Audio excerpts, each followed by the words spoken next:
So we are so excited. This is long overdue. We are finally talking about Ant-Man and the Wasp. And my friend Trevor isn't here with me this time. He couldn't make it, but I'm so excited because my other friend from across the pond is Reece, and he is kind enough to come and talk about Ant-Man and the Wasp with me. This is so exciting. So thank you, Reece, so much. That's fine. Yeah, it's long overdue because the UK didn't get Ant-Man and the Wasp until like Thursday, so. Right. And yeah, exactly. It was very delayed because of the World Cup and some other things that they delayed releasing Ant-Man and the Wasp until this last week. And so we finally get a chance to talk about it. So it's really fun. Yeah. So thanks. And at least like it coming out a bit late, at least it's given a chance for other people to see the film before the video might have been made. So. That's right. And so anyway, so if you want to check out our Reece and my thoughts on the MCU, you should take a look at our ranking podcast that we did a while back, which was a lot of fun. And this was before Thor Ragnarok, maybe, or after. I can't remember. No, it was Black Panther, because I remember we did that. You're right. Yeah. So anyway, I'll put a link down in the description section. You can check that out if you want to know what we thought about all the MCU films. So that would be pretty fun. And so let's dive into Ant-Man and the Wasp. I mean, in general, you would say you are a fan of the MCU, correct? Yeah, I would say I like all of their films pretty much. Like, though we were just talking about it, the only one I wasn't like the huge fan of was The Incredible Hulk, but like, yeah, every film is good, I think. Yeah, in my opinion, they have not made a Superman 4 or Batman and Robin or Catwoman or Green Lantern, just something like unwatchable and horrible. Yeah. And so they have ones that are messier and that aren't great, but I don't think they're awful either. Yeah, so yeah, definitely. So they are the Ant-Man and the Wasp is the 21st film for the MCU, I think. 20th or 21st, yeah. Something like that, which is amazing. Yeah, it's amazing. And of course, this is after Infinity War, and I think it was really smart of them because you had in Black Panther, which is still my favorite of the three this year, but you have Black Panther that is sort of a mixed tone movie. There's fun moments, there's intense moments kind of thing, and then you have Infinity War, which does have some fun moments, but for the most part it's more of an intense kind of story, and certainly the ending is a pretty, it's a battle. So there you go. And we will definitely be talking some Infinity War spoilers. So, and of course, Ant-Man and the Wasp spoilers. So if you haven't seen either of those, then don't listen to the podcast until after you've seen them. But yeah, so it's a pretty strong year for Marvel. It was a smart choice, I think, after Infinity War to have this lighter, more fun film with Ant-Man and the Wasp. Would you agree? Yeah, because at first I was a bit like confused because I was like, why would you round out the film with, like a small, more comedic film than like instead of like the big Avengers film? And then after watching Avengers Infinity War, I realized that I do agree with you. It was a very, very smart choice because it can cool you down after like something as big as Infinity War. Because even Black Panther, while it wasn't like as big a scale as Infinity War, it was still really like it wasn't like serious, but it did have a lot of serious messages and things like that. Yeah. And Ant-Man and the Wasp, it was just a purely fun comedic film, I thought. So it was, I think, better to end the film and end the year with this film. Yeah, definitely. I agree with you. So what did you think of the original Ant-Man? Yeah, so the original Ant-Man, I actually think it's quite underrated. Like a lot of people put it like towards like the lower end of the MCU, but for me, I've always enjoyed it as like it's about halfway through my ranking. I've always thought it's really fun. I think it was a great heist film, and I think the cast is just really well used. And I think Darren Cross gets a lot of flack as the villain, but I think he's actually a pretty good Yellow Jacket. Yeah.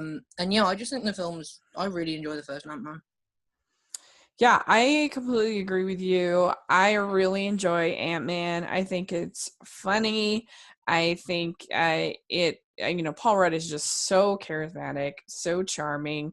I appreciate that it's a pun, but is smaller in just like a little story about getting one thing from one building, kind of a thing as opposed to some big thing. Even after Civil War, it was a nice, refreshing kind of, or Age of Ultron, I think actually.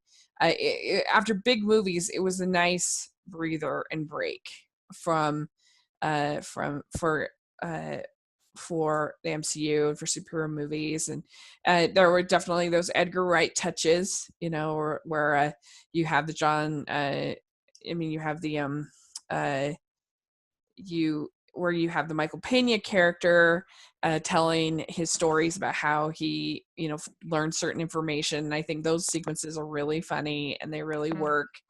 And it is interesting, and we'll talk more about this, but it's really the only, aside from Hawkeye and a few scenes in Age of Ultron with his family, Scott and his daughter are really the only family that you see in the MCU, which is interesting. And so seeing him and his daughter, I think, is really sweet and lovely and nice. And so my only real flaw with the first Ant-Man, because I agree with you also about Yellow Jacket. I think that, I love Corey Stoll. I think he is super handsome. I really enjoy him. And also, I don't know. I think he's fine. I think he's entertaining. And I really like the train sequence with him and just sort of what a smart act he is. But the thing that I don't think works in Ant-Man is actually Evangeline Lilly. I think she's pretty flat, and I think she has a terrible wig. And I'm just not a big fan of her in that first Ant-Man movie. So I was actually really nervous with her being on the poster, Ant-Man and the Wasp going into this, and would that be a big problem for me? And so it's kind of an interesting thing, but I really did like the first Ant-Man quite a bit. Yeah, because I think one thing that is a lot better about the first Ant-Man than some films is just how clever it is. Yeah. Like, it uses humor so cleverly, and I've always loved in both this film and Ant-Man and the Wasp how they use the size, like, cinematically. Like, it's just so clever, like you say, with the Thomas the Tank Engine scene and like the way they emerge from the rug, all the ants. It's just so interesting. Like, I love when the camera like pans out and it's just like something really insignificant, but yeah, it's just really clever, and I think that's definitely something that follows on in Ant-Man and the Wasp. Yeah, I agree with you. Right. Well, let's talk about just our overall thoughts. So we had this film, Ant-Man and the Wasp, and what were your overall thoughts coming out of the movie theater for this movie? Because I remember being really excited to go and see Infinity War. And obviously I knew this wouldn't be as big a scale film, but I was still really, really excited to see this film because obviously I love the first Ant-Man. And I wasn't disappointed when I came out of the film. I thought it was so funny. I laughed so. I was literally like, my stomach was hurting at one point. In the scene where he's little in the school. Yeah, that was so well done, and I really enjoyed the way it followed on from Civil War. Like, because I didn't actually think about that, like how Hank and Hope would feel about Scott just going away and using their tech. I didn't think about that, but yeah, it was really interesting, I thought, and I just really enjoyed it. I think all the returning characters did well, and I think the Wasp was a big upgrade from Hope. And yeah, I just really enjoyed the film. Yeah. I also really enjoyed it. I thought it was a solid movie. I agree, sequences like the schoolhouse scene, the school scene, and also the chase scene with the Pez dispenser and all that was really fun. I kind of wish they hadn't shown that in the trailer, but oh well. And you got great cast. But I didn't like it quite as much as the first one, I must be honest. I didn't think it was quite as funny. You didn't get as much of that team of guys, and they're so funny in the first one, so I kind of missed that a little bit. And I don't know. I just didn't think it was quite as funny as the first one. But I still enjoyed it. I still thought it was good, and I do agree with you. My fears about Evangeline Lilly as the Wasp uh, were unfounded because I thought she did much better in this one than she did in the first Ant-Man. Yeah, because she had a lot riding on it. Because obviously, like, I mean, I've never really read the comics, but the Wasp is a very important Avenger, so Yeah. So they had to get that right, really.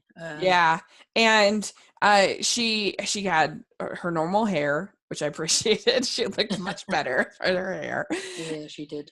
And she did really good with the action, and she was, I think this might be her best acting, aside from maybe Lost, the TV show Lost, because I did not like her in the Hobbit movies either. I thought she was really flat and really wooden, and I thought she was really flat in the first Ant-Man. And so this, I think she was pretty good. Yeah, I mean, as far as her acting. I haven't seen The Hobbit, but yeah, I mean, I liked her in this film. Yeah, I thought she was good. Yeah.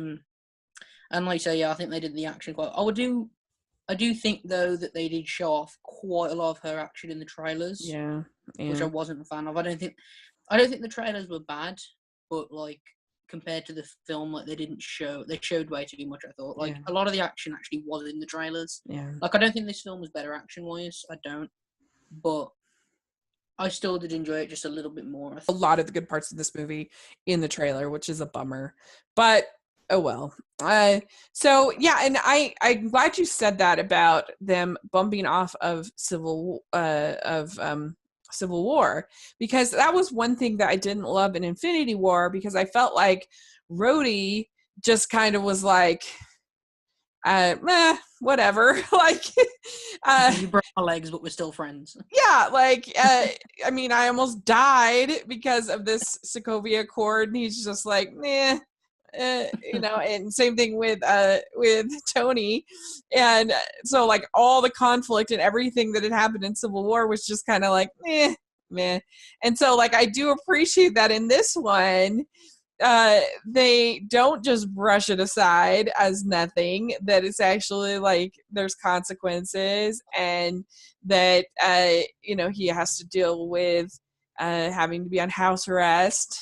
And I thought that maybe we might see Hawkeye in this movie, because I thought, well, they're both on house arrest and they're both gone, so that makes me almost positive that we'll see Hawkeye in Captain Marvel. I would be shocked if we don't, because otherwise it just makes no sense for him to not be in Infinity War to me. Yeah.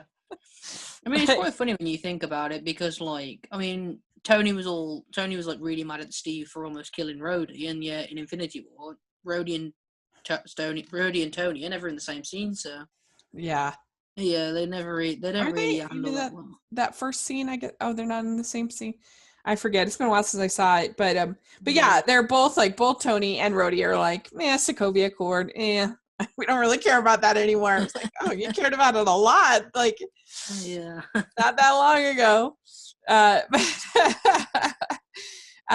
But yeah, and it was an interesting choice for the actions of Civil War to actually have estranged Hope and Hank from Scott, and that they don't have any contact because they're mad at him for using the technology.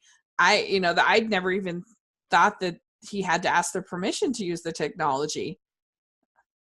I didn't know that. Yeah, I mean, like, I just assumed that he was now Ant-Man, but then, I mean, like, if they are taking his tech, like, to help the Avengers, then I suppose it would be nice to know that. I don't know, though.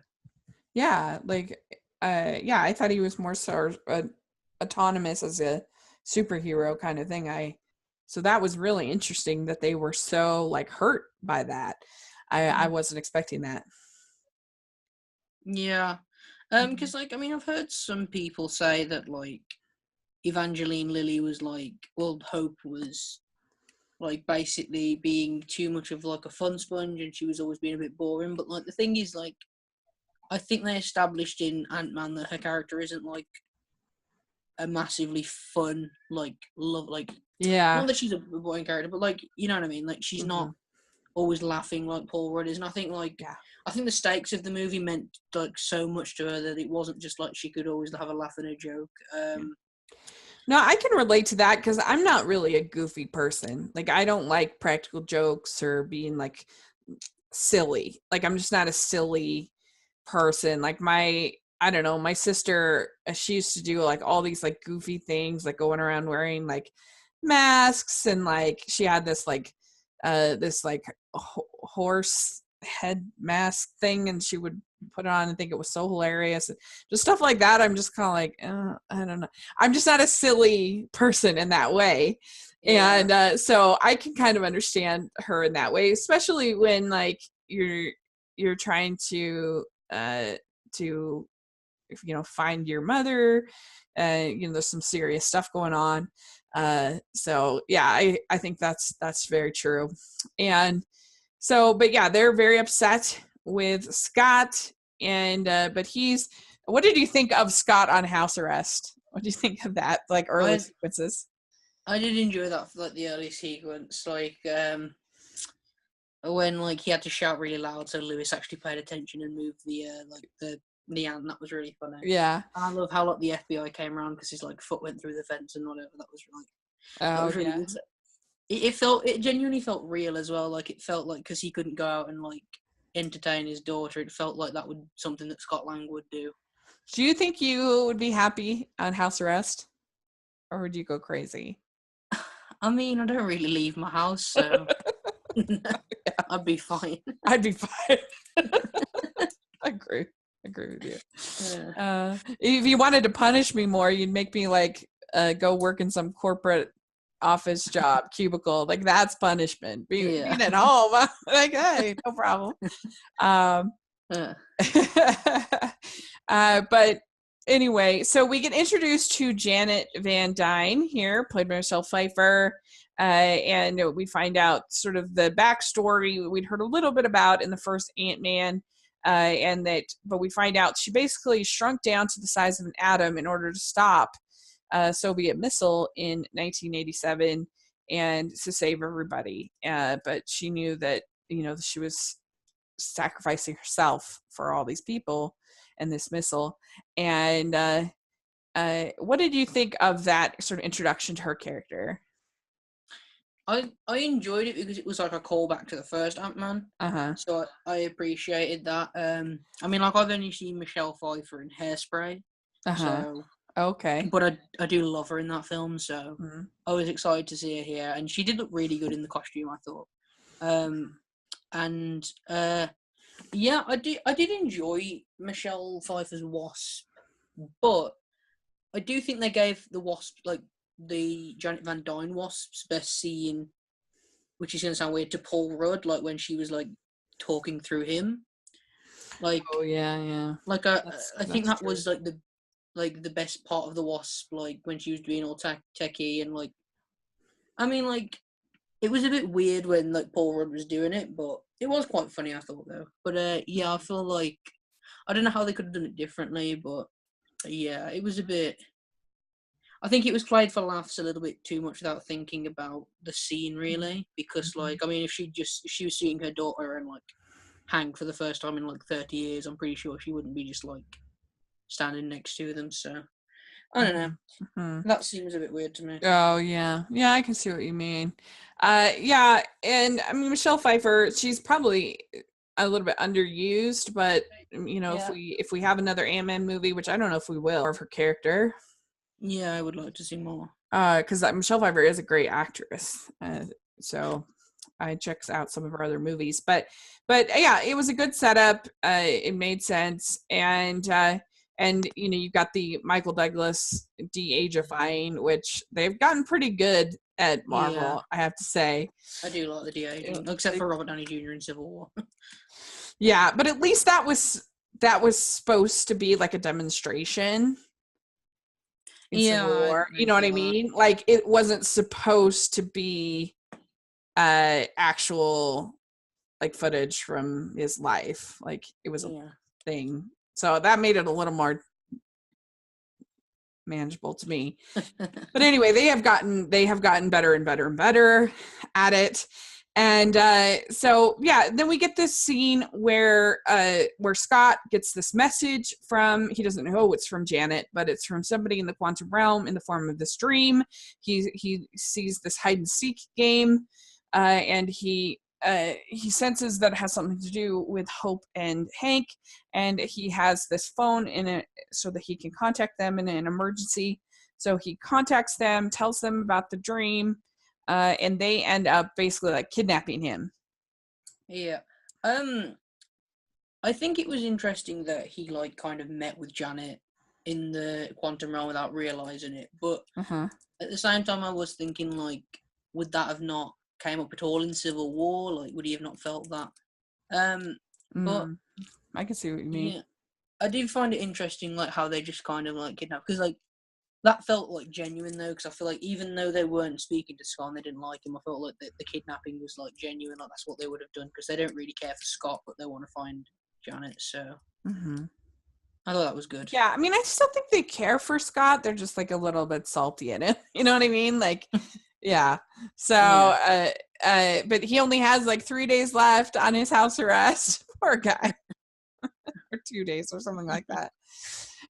So, and this was this hide and seek was a particular game that Hope would play with Janet, with her mom. And so when she heard about it, that's why she immediately rang true for her. And so this is when we first get introduced to this mobile lab that they have, which I thought was kind of fun. It's like, where's the lab? Where's the, it's like this giant building, but it ends up being basically like this like, one of those roller suitcases, kind of. That's what it sort of looks like when it gets shrunken down. And don't ask me how they like are able to, because there's no like electricity going to this building or wires or any kind of utilities of any kind. But they're able to make it work. And I thought, I don't know, I just really thought that was kind of fun, this idea of this lab kind of thing. And they've been getting parts from this guy, Birch, played by Walton Goggins. And so that's how they were able to build the lab. I know. Did you think that was fun at all? This lab? Yeah, I did like the lab. Yeah. I thought it was interesting, like when they showed it off in the trailers, and I am glad they didn't just shrink it once. Like I'm glad they actually like was put in like a good 3 or 4 different locations. I did like that. Yeah. But the one thing I was always thinking is, why couldn't they just make themselves tiny and use the lab in small version? Because then that would make it a lot harder to actually catch them. That's the one thing I was always thinking. Yeah. That could be. That's true. But yeah, I love how Ghost at the end just didn't care where it was. She just made the lab big, like in the middle of a road. I just love that. Right. I did like that. They're trying to create a tunnel to the quantum realm that they can access, and it's because they want to try to find their mother. And so it turns out they scheduled this meeting with this guy Birch to get, I think, one last part, basically, or get another part. And it turns out he's a double dealer, and he's trying to blackmail them, and I have a hard time even remembering, because I thought that he was such a snooze.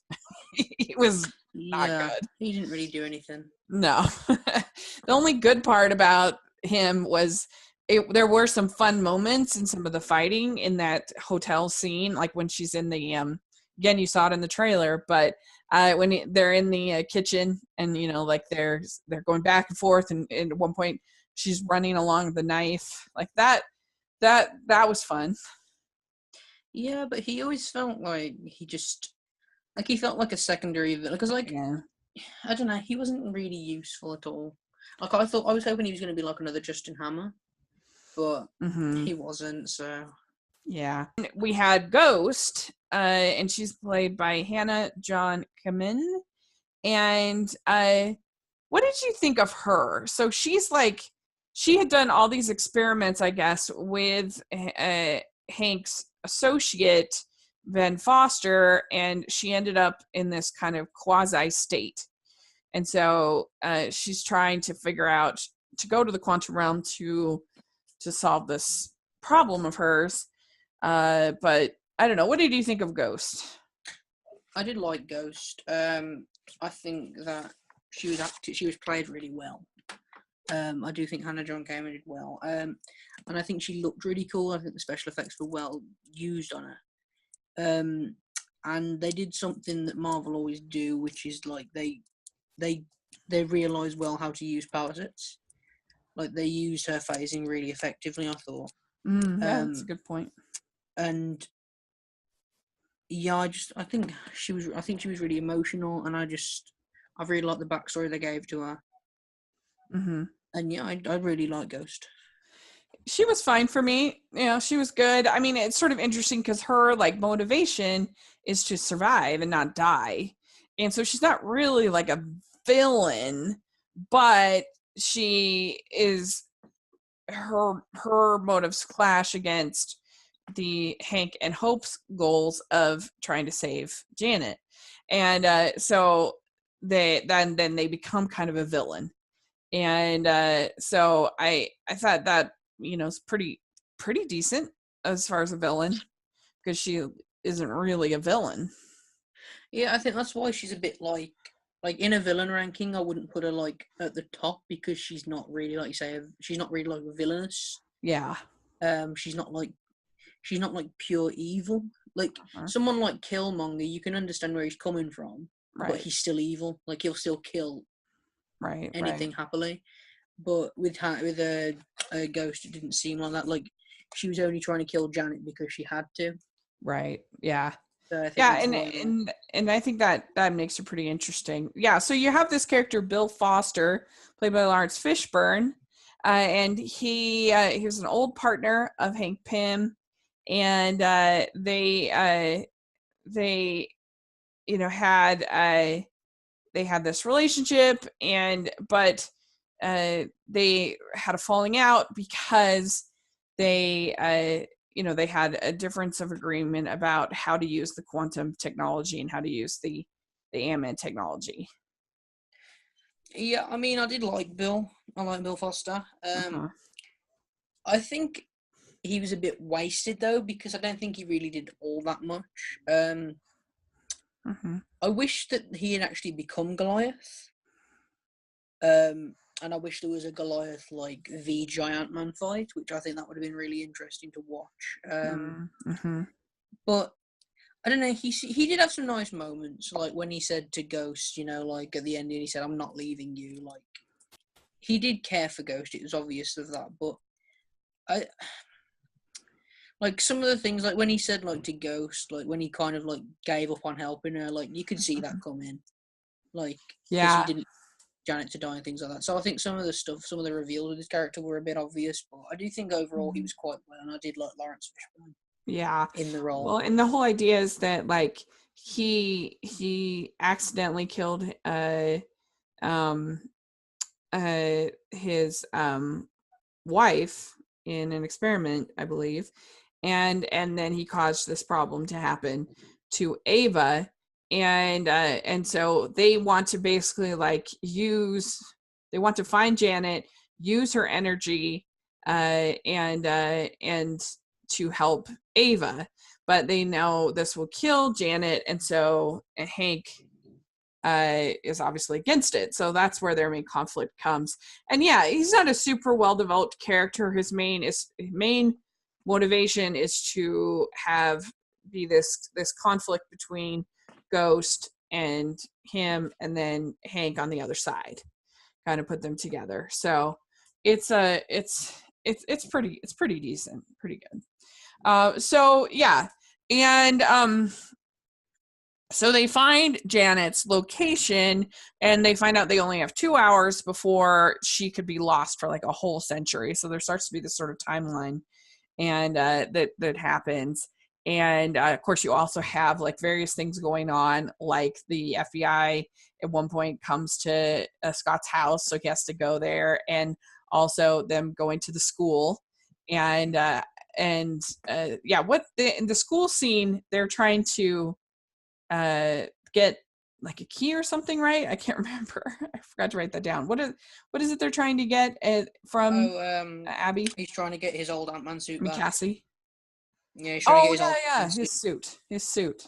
That's right. Because they need it to like track Janet or whatever. Mm-hmm. Yeah, because his other suit, his new suit, is malfunctioning, and so it's causing problems. And yeah, so that's a really fun scene in the school, as we said. Yeah, there's a great sight gag. Yeah. It's so good. Mm-hmm. And like just the dialogue like after that, like when he gets into the van and Michael Douglas says like, "Did you have a good day at school, champ?" Things like that were just really good. Yeah. So what did you think of Louise, Dave, and Kurt, them starting up this security business, this like ex-con, I think is what it was called? Yeah. What do you think of all of that? I think it was interesting, but at the same time, I think you could have put them in any situation and it would have been the same. But I think Louise did well. I do think that they were a bit sidelined, and which is kind of sad. But Louise still did have a lot to do. I'm glad he had like an Ant-Man 1 sequence where like the bongos kicked in and he started telling a backstory. That was really good. Yeah. But the other two people, which I forget the names of, I felt like they were a bit. They only really had a couple lines, but they did save Michael Pena at the end, so that was pretty good. Mm-hmm. Yeah, I would have liked to have had more of them, just because I think they were really funny in the first. T.I. and David Dastmalchian. I don't know. I would have liked to see more of them because I thought they were so funny in the first movie. But yeah, it's kind of a fun idea of them like starting a security business, given their backgrounds. And a lot of the movie, it's just like one person has the lab and then another person has the lab, and how are they going to get the lab, and various like antics that go on between there. And then we do finally we get Janet is there, and she kind of agrees to give some of her energy to try to help Ghost, but I don't know, it all gets kind of out of control. And you do get this scene where Scott makes himself super big, the biggest anyone's ever been. I think the whale sight gag was a bit, I didn't really enjoy that, but I did like it how he was I'm glad they actually saw him moving, because like he turned big in Civil War and then he was kind of just like really slowly like walking around, so I'm glad they showed him actually like moving quickly. And I did enjoy that about him. I do want to quickly add about Michael Pena as well. I'm glad they did like rope him into the action at the end. Yeah, I'm glad they did that. But yeah, with Giant Man, I was hoping they'd use Giant Man a bit more in this film. But when he like popped up next to the ship, that was good, even though it was in the trailer once again. Right. Yeah, and it was a fun sequence, and the whole like last like 20 minutes with all the chases, like I said, with the Pez dispenser and it was fun. It was enjoyable. At the end of the movie, with them, they end up getting, Birch, and he gets apprehended by the police, and they have Janet and Hank that make it back from the quantum realm, and they get Ghost is like temporarily at least stabilized, and so Ghost and Foster go into hiding, and then you have Scott at the end with the FBI agent, like thinking that he's going to be able to catch him, but he ends up beating him there, and so he's fine, and he gets released from his house arrest. And so let's talk about this mid-credits scene that we have. Of course, we know at the end of Infinity War, the snap of Thanos ends up dissolving half of the people in the world, including half of the Avengers. And so we get here, we have Hank and Hope and Janet that are trying to help Scott go into they're overseeing him go into the quantum realm so that they can get more energy to help Ghost. And while Scott is in the quantum realm, they end up, Hank, Hope, and Janet all end up dissolving. And so he's left there in the quantum realm. What'd you think of this? Yeah, I did like it. I think it was interesting because I knew that the mid-credit scene or the post-credit scene would tie into Infinity War some way. So I thought that the Avengers were going to be in the post-credit scene, or that Thanos' snap was going to come into play in some way. Because now I'm guessing now at the start that the Avengers 4 opening will be Ant-Man getting out of the quantum realm. Right. But I was just the one thing I was a bit confused about is I wish they didn't get rid of all 3 of the pins. Because I mean, Michelle Pfeiffer's literally just come out of the quantum realm and now she's wherever the glove snap sends you. Yeah. So that was a bit, because the Wasp is apparently supposed to play a big part in Avengers 4, so I'm confused on whether that's going to take up too much screen time or whatever. Well, and we know that the quantum realm can mess with timetables big time. So I'm pretty sure that Captain Marvel is going to somehow end up in the quantum realm of somehow, and I don't know if Ant-Man will still be in there, but they're going to go back in time, and it will all all be changed, and nobody is going to end up dying except for maybe Loki. We'll see. The final credits scene was super lame because we'd already it was just the giant ant playing drums, which we'd basically seen that in the trailer, and we'd seen it throughout the movie. It was one of the weaker Marvel post-credit scenes, I think. Yeah, especially at this stage as well, where I wish, I wouldn't have minded it the other way around if the mid-credit scene was the ant, and then... it would have been cool to have gotten something with Hawkeye. That would have been fun. Yeah. Right? I definitely agree. Yeah. So, anyway, well, there you go. So that's Ant-Man and the Wasp. And I mean, how many, if you were to give it out of 5 stars, what would you give it? I'd probably give it, I'd say a solid 4. It's still one of my favorite MCU movies. It's very much up there, I would say. Cool. I think I'd give it 3. It's solid. It's fine. I enjoyed it. It had fun moments, but it's not one I'm dying to see again or is one of my favorites. But I did like the first one a little bit better. So there you go. That is what I think. But it's a fun little movie, and now we just have to wait for Captain Marvel. Yep. Nothing else. I'm excited for Captain Marvel. Me too. So excited. So, all right. Well, thanks so much for coming on and talking Ant-Man and the Wasp with me. This was really fun. Yeah, thank you for letting me come on. It's been a lot of fun talking. Yeah. So where can people find you online? So I have Twitter, at Reece's Reviews. And then I do have my YouTube channel, which is just my name, Reece Taylor, but I can't really upload anymore because I don't have a computer. But there are still some videos up there if you enjoy listening to me talk. Great. Marvel and Disney and all that fun stuff. Cool. And I'll have the links for that in the description section. You can check it out.